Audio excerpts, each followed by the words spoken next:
Okay, so the number of people attending an art exhibit is 862.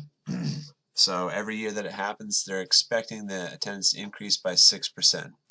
So you could write out the terms of the sequence to help you in case you're not sure where to start. At the end of 5 years. Actually, let's say a sub 0, the starting amount is 862.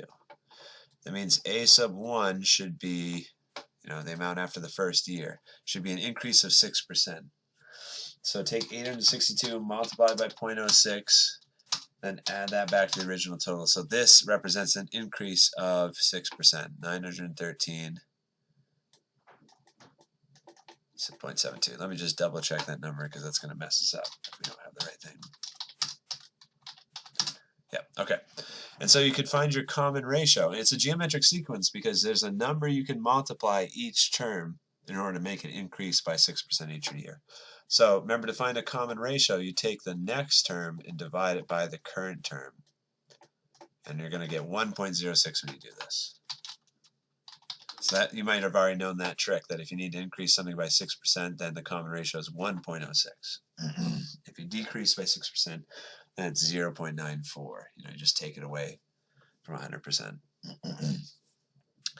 Okay, so now that we know that, we can come up with a form. Well, actually, we have everything we need to fill out the formula for the sum of a geometric sequence. Okay, we want to find the sum until we get to the 5th year. So so a sub n, and this is important that we've made that distinction between a sub 0 and a sub 1.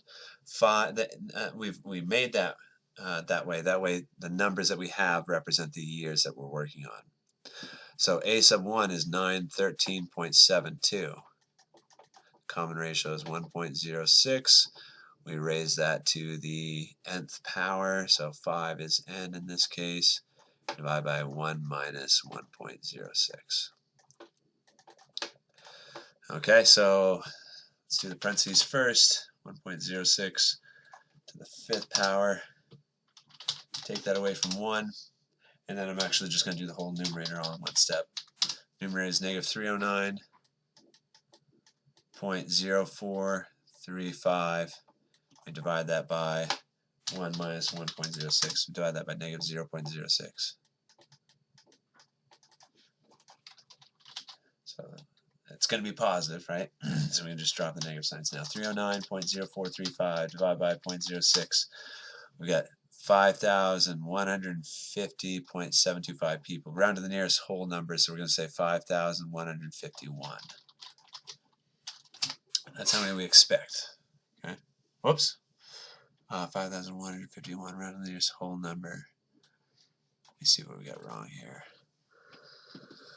That's right. 1 minus. Unless they want this to be our first year. If this is a sub 1, this would be a sub 2. Let's just see if that's what they wanted for this problem. Unless I did something wrong with the numbers in the first part. I think that might have been what they were looking for instead. 862 for the first year. 1 minus our r is 1.06 to the 5th. Divided by 1 minus 1.06. So same process, just a different a sub 1. 1.06 to the 5th. Okay, subtract that from 1 just like we did before, times 862. And then we're going to divide that. Now the bottom is 1 minus 1.06. Divide that by 0.06, and it's negative. So 4,859 people when we round to the nearest whole number. Okay, so yeah, that was what they were looking for. So it depends on what they're counting as the first year, the second year. They're saying n equals, they're saying a sub 1 equals 862. In other problems where we do geometric sequences, it's important to say a sub 0 equals 862 because that's the starting amount. And then a sub 1 becomes something different. But for this problem, I guess just watch out for that. They're giving you the first term. They want that to be a sub 1.